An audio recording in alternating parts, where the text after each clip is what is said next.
The Berenstain Bears and the Trouble with Grownups. Grownups and cubs get quite a surprise when they see themselves through the other's eyes. The Berenstain Bears and the Trouble with Grownups. Even though it was a bright and clear outside the Bears family treehouse, there was a storm brewing inside. For while it would be wrong to say that cubs and grown-ups are natural enemies, it wouldn't be fair to say that cubs and grown-ups, sometimes they just don't get along, I guess. "Where's the rest of my paper?" thundered an angry Papa Bear, storming into the living room. It didn't take him long to find Brother Bear in the sports section. "I just borrowed it," said Brother. Papa snatched it up and plumped down in his easy chair. Brother wandered into the kitchen looking for some sympathy from Mama Bear. "Gee," he said, "what's eating him?" "Your father looks forward to his evening paper," Mama said, "and he has the perfect right to be annoyed when half of it's missing. And furthermore, I'll thank you not to refer to your father as him." She stomped out of the kitchen. "Well, why not? He is a him, isn't he?" "Gosh," said Brother, "what's eating her?" What was eating Mama was Sister Bear. She had been on the phone with her friend Lizzie Bruin for almost an hour. "But Mama," she protested when she was told to say goodbye. "Don't but Mama me," said Mama Bear. "This is not your private phone. You've had all day to talk to Lizzie at school, and you'll have all day tomorrow to talk to her. So hang up that phone." So Sister did what she was told. Uh-oh. Later at dinner, Brother and Sister got into a little more trouble. "Peas and mashed potatoes again," said Brother under his breath. "And what," Papa asked, "is wrong with peas and mashed potatoes?" But Brother was not about to answer that. And Brother was about to answer that they'd had that 3 days in a row, but he thought that would be better not to say nothing. Instead, he began counting and spearing the peas on his fork. 1, 2, 3. "What are you doing?" asked Sis. "Trying to see how many peas I can get on my fork at one time," he answered.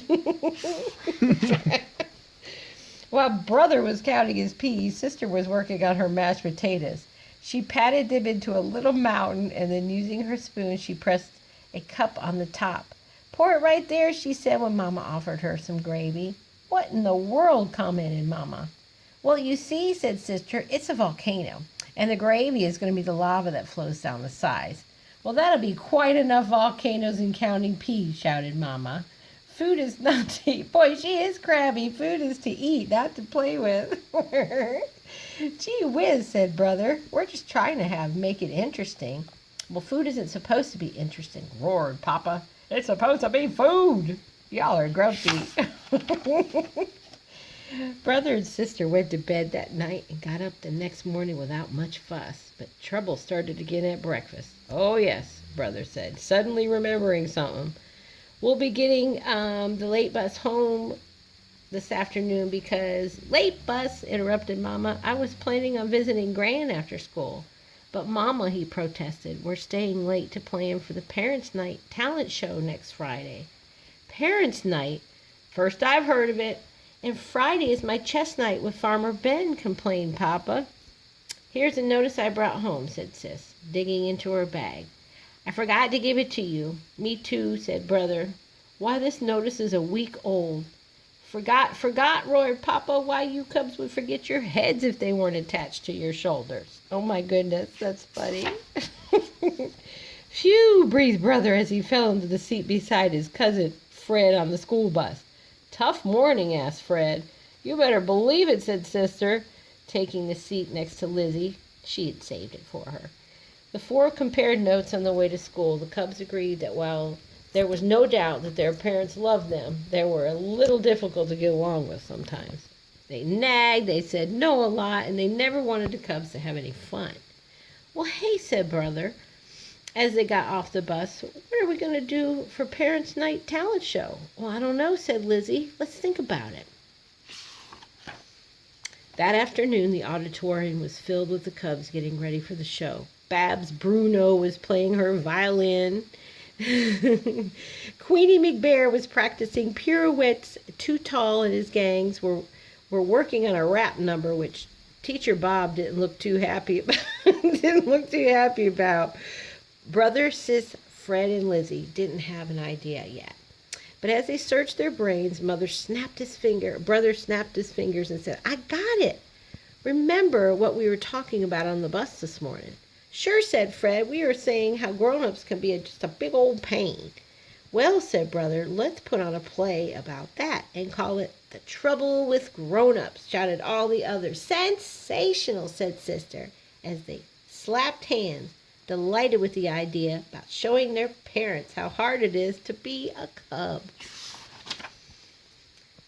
But putting on a play is easier said than done, and you have to write it out, figure it out who's going to play what part, and then memorize everything. And then you have to worry about costumes and scenery. The Cubs did all that. It was hard, but it was fun, and they did it all in secret. Costumes for Fred and Lizzie were easy. They were going to be brother and sister, so they just borrowed some extra clothes. Getting costumes for brother and sister wasn't so simple because they were going to be playing Mama and Papa Bear. They managed by letting Gran in on the secret. She was the wizard of sewing machines, and she made them great-looking little Mama and Papa costumes. The four practiced their parts, and before they knew it, it was time for the big Parents' Night talent show. Oh, that's funny. There was a lot of talent in Bear County School, and all the acts did pretty well, but it was brother, sister, Fred, and Lizzie's play that was the hit of the show. "I'm Papa Bear, and I'm going to relax in my easy chair after a hard day and read my paper." "Yipes, somebody stole my sports page. Help, murder, police, somebody stole my sports page." "Here it is, Papa. I didn't steal it. I just borrowed it." "It's disgraceful." That's what it is. Cubs, it has to be easy today. They have everything handed to them. "But Papa, don't you but Papa me. I used to walk 20 miles to school in blinding snowstorms." Wow, heard that. Ring, ring. "Hello. Hi, Lizzie." "Sister Bear, you get off that phone. I'm expecting a very important call." "Who from? Who from? Who from? How am I supposed to know who from?" "But Mama, don't you but Mama me." The audience of parents laughed and laughed when they saw when they seemed to their cubs. Mama laughed until tears rolled down her cheeks, and Papa laughed too, but not as much as Mama. They both thought the play, which was a big surprise to them, was very well done, and they admitted that they helped them understand what it was like to be a cub. That's cute. The next morning, Mama and Papa had a bit of a surprise for their cubs. You even might say a shock. That's cute. Mama, who was a sewing wizard herself, had made grown-up size pink jumper. She was wearing it. She looked like a big sister. She even had a pink bow, and Papa was wearing red pajama tops and blue bottoms. He looked like a gigantic brother bear. The cubs were confused. "It's very simple," explained Mama. "You helped us understand what it was like being a cub. By pretending we're the cubs and you're the grown-ups, we're going to show you what it's like to be parents." Oh no. Before brother and sister could say a word, Mama and Papa began acting like the cubs. "Where's breakfast? I'm hungry," shouted Papa. "I hope we're not having gooey oatmeal again," screamed Mama. "Ooey gooey oatmeal, ooey gooey oatmeal," shouted Papa, jumping up and down. Brother pulled sister into the living room, where they could hear themselves talk, but the living room was another shock. There were things all over the floor, but not toys, which was sometimes left laying about, but strange things like a vacuum cleaner, sewing basket, Papa's chainsaw, and a wrench set. What a mess. The cubs understood. Mama and Papa were showing them what it was like to have to pick up after them. Mama and Papa ran through the mess and headed for the front door. Brother cried, "Please don't bang the—" Slam! But it was too late. Papa banged the door so hard it shook the house. Brother began to smile. Sister began to giggle. They went out to the stoop. There they were, cubs, Mama and Papa, sporting about in the lawn. Mama jumping rope and Papa trying to kick turds on the brother's skateboard. But their feet got tangled and they just sprawled head over heels under the grass. Pretty soon they were all laughing so hard their sides hurt.